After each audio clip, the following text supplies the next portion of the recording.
Salut tout le monde, c'est David pour la chaîne Monsieur Caméra et aujourd'hui on va regarder si je suis éligible dans le domaine de la vidéo. C'est parti!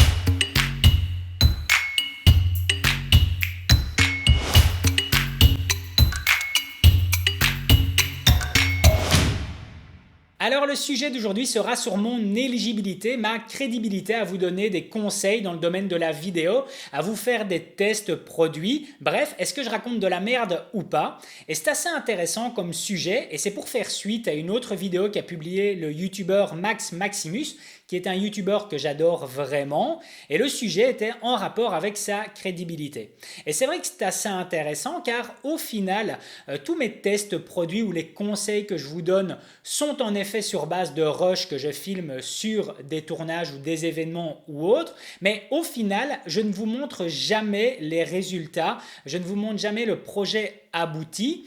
Et ce que je vais faire dans cette capsule, c'est vous remettre dans la description ma page Vimeo, c'est présent dans la description, où vous allez pouvoir consulter tout mon travail.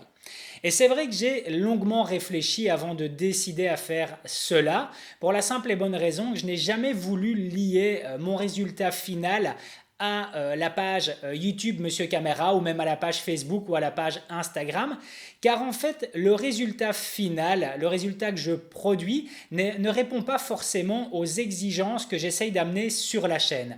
C'est vrai que j'essaye toujours d'amener un travail de très haute qualité sur la chaîne en poussant le souci dans le moindre détail et malheureusement par rapport à pas mal de contraintes que je rencontre dans mon travail au quotidien, je ne sais pas forcément mettre ça en action, ce qui est triste et ce qui fait que je ne suis pas forcément fier du travail, du résultat final, même si c'est ce qui est attendu par le client et que celui-ci est super content. Donc voilà, vous pouvez aller voir mon travail qui est repris dans la description. Peut-être que ceci pourra certainement vous inspirer, pourra vous donner des techniques, pourra vous donner en tout cas oui, une inspiration pour améliorer votre workflow, pour améliorer des techniques de transition ou autres. Mais c'est vrai que celui-ci, j'ai un peu plus de difficulté à accueillir une critique dessus parce que je sais qu'il y a toute une liste de contraintes qui sont liées à ces réalisations-là. Alors, ces contraintes, elles sont simples. Ce sont généralement des contraintes liées au temps, liées au budget ou liées au client. Et indirectement, c'est ce qui va me rendre une certaine éligibilité auprès de vous dans le domaine de la vidéo, parce que c'est vrai que d'un point de vue colorimétrie, d'un point de vue cadrage, d'un point de vue style d'image ou autre, n'ayant pas fait d'études là-dedans, je ne pourrais pas forcément être crédible à 100%, mais par contre mon travail au quotidien dans des situations qui des fois sont assez atypiques, difficiles et des fois avec emmerde, même quasiment à chaque fois, font qu'au final je suis quelqu'un qui est tout le temps sur le terrain. Donc lorsque j'essaye de vous donner un conseil, je vous partage vraiment mon retour d'expérience et celui-ci m'accorde, je pense, une certaine éligibilité à vous donner ces conseils et à vous dire de peut-être faire attention à tel sujet ou à prendre une remarque au sérieux en comparaison liée à un objectif photo. Quand je vous dis, ben voilà, celui-ci présente un petit défaut au niveau du vignettage ou le fait de ne pas avoir de stabilisation optique sera un point négatif lié à telle chose. Voilà, ça c'est quelque chose que je voulais mettre en avant parce que tous ces ennuis que je rencontre au quotidien, donc comme je disais que ce soit lié au client, donc par exemple je vais arriver à un événement, celui-ci va me dire bien David, dans les partenaires de la soirée, il y a la marque de frigo, tu vas devoir inclure dans la vidéo des plans du frigo. Je le sais à l'avance, ça ne va pas être glamour, mais je n'ai pas le choix, je le fais. Donc dans ma vidéo finale, il y a des plans d'une marque de frigo. Celui-ci, l'organisateur va me dire « David, fais attention, il y a des artistes absolument à filmer, il va y avoir un magnifique reveal et ceux-ci vont apparaître par la droite parce qu'il y aura une entrée à droite et une entrée à gauche. Je vais redemander 6 fois s'ils rentrent bien par la droite, je le demande même une 7e fois 5 minutes avant et au moment d'arriver, ils arrivent par la gauche. Ce qui fait que tout le cadrage que j'aurais prévu au préalable eh bien, sera complètement foireux parce que j'aurais dû vite aller me repositionner. Ça va être la même chose chose lorsqu'il va y avoir un reveal de produit. Lorsque je fais énormément d'inauguration de véhicules, j'essaye d'arriver à l'avance pour que je m'organise avec la technique des lumières et leur demander d'avoir un aperçu de leur séquence de lumière au niveau du véhicule. Comme ça, moi, je sais à l'avance faire mes réglages de lumière, ISO, exposition et autres. Et au final, au dernier moment, la séquence de lumière, la séquence de jeu de lumière aura totalement changé, ce qui fait que mon image ne sera pas correcte.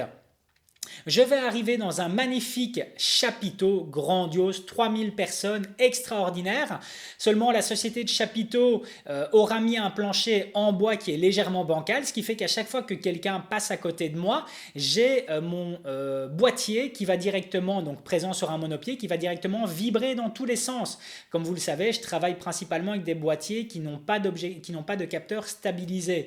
Donc d'où l'importance d'avoir un objectif stabilisé chez moi. Pour quasiment 99% de mes réalisations, je suis quasiment tenu à livrer celles-ci dans les 48 heures qui suivent leur captation. Donc de nouveau, même chose, je dois réfléchir au préalable à la musique choisie, au style d'image que je vais vouloir donner et directement faire un editing le plus rapide. C'est des contraintes de temps mais qui sont liées au fait que lorsque je vais faire la captation d'un événement, ce qui représente facilement 80% de mon activité à l'heure actuelle, eh bien celle-ci doit continuer de surfer sur la vague. Donc c'est-à-dire qu'il va y avoir un événement, eh bien celui-ci doit être publié dans les 48 heures sur les différents réseaux sociaux liés à cet événement. Comme ça, ils peuvent toujours surfer sur cette vague d'engouement auprès de l'audience qu'ils auront essayé de toucher. Donc de nouveau, essayer de sortir cette capsule-là dans les 48 heures, c'est aussi un certain challenge, ce qui fait que je ne sais pas pousser mon editing à 100%, que ce soit au niveau des transitions, que ce soit au niveau de l'étalonnage, au niveau des effets sonores. Bref, ce sont toutes des contraintes que je rencontre au quotidien et qui font que j'essaie de vous donner un maximum de retour d'expérience là-dessus. Et c'est vraiment l'ensemble de cette situation qui fait, ou en tout cas j'espère, m'apporte une certaine crédibilité quand j'essaie de vous redonner mon retour d'expérience sur une technique de montage, sur une technique de préparation de matériel ou tout simplement sur de tests produits. J'essaye vraiment de vous donner tout mon savoir. Il n'y a strictement rien que je garde pour moi, tous les trucs et astuces. J'essaye vraiment de partager ceci avec vous. Je sais à quel point le travail peut devenir une réelle galère lorsqu'on commence. Et c'est vrai que c'est quelque chose que j'aimerais éviter à énormément de personnes, d'où le fait que j'ai ouvert cette chaîne. C'est vraiment, lorsque j'ai décidé de m'exposer sur YouTube, c'était avant tout pour répondre à un besoin que moi j'avais. C'est vrai qu'à l'heure actuelle, toutes les personnes que je suivais sur YouTube, au bout d'un moment, je me suis rendu compte qu'en fait, celles-ci me donnaient des conseils, mais n'étaient pas des personnes de terrain. Et c'est vrai que c'est important pour moi, en tant que consommateur, de me dire que les conseils qu'on me donne me sont donnés par une personne qui aura connu tout un bon nombre d'emmerdements. J'aime à me dire que le jour où je prendrai des cours d'hélicoptère, ce sera par un vrai pilote et non pas par une personne qui aura passé 3000 heures dans un simulateur. Ça, c'est vrai que ça ne m'intéresse pas. Moi, j'ai besoin d'être face à quelqu'un, un homme de terrain ou une femme de terrain, qui me donnera toute son expérience et qui me dira: écoute David, moi j'ai vécu ça, ne reproduis pas tel schéma parce que sinon tu vas t'en mordre les doigts, tu vas te retrouver avec quelque chose de problématique. Et donc voilà, et c'est vrai qu'à l'heure actuelle, d'un point de vue espace francophone, j'arrivais pas à retrouver vraiment ça sur la chaîne, j'arrivais pas à retrouver de vidéastes parmi lesquels où je savais que ceux-ci étaient des personnes vraiment de terrain et qui pouvaient connaître au quotidien toute une source d'emmerdement. Et voilà, et ça a été mon choix lorsque j'ai choisi de m'exposer sur YouTube, c'était de vous faire part de tout mon savoir qui est lié à mon travail au quotidien et surtout à toutes les sources d'emmerdement auxquelles je fais face. À nouveau, j'essaye de vous donner un maximum d'informations là-dessus et j'espère être crédible, être éligible à ce niveau-là en vous donnant tout mon savoir ainsi que différents tests produits. À nouveau, le lien est présent dans la description, c'est ma page Vimeo. Vous avez directement l'ensemble de mes prestations. Maintenant, tout n'est pas repris dessus parce que évidemment, chaque client n'acceptent pas forcément le fait que ce soit partagé sur un espace public.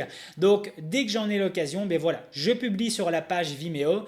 N'hésitez pas à aller voir celle-ci et surtout à me dire dans les commentaires si vous pensez que je suis quelqu'un à prendre au sérieux, si vous pensez aussi comme moi que c'est important d'écouter les conseils de quelqu'un qui connaît le terrain, de quelqu'un qui vit au quotidien une source d'emmerdement. Est-ce que je suis le seul à penser ça ou est-ce qu'on est plusieurs? J'espère que oui, on est plusieurs parce que c'est vraiment quelque chose auquel j'ai vraiment fait attention avant de me lancer sur YouTube. C'était de me dire, ben voilà, j'espère ne pas être le seul et me dire qu'on sera plusieurs à vouloir les conseils de quelqu'un qui subit un petit peu la problématique du quotidien liée au domaine de la vidéo. Voilà, c'en est terminé pour aujourd'hui. Si la vidéo vous a plu, n'hésitez pas à mettre un gros pouce bleu, ça me fait super plaisir.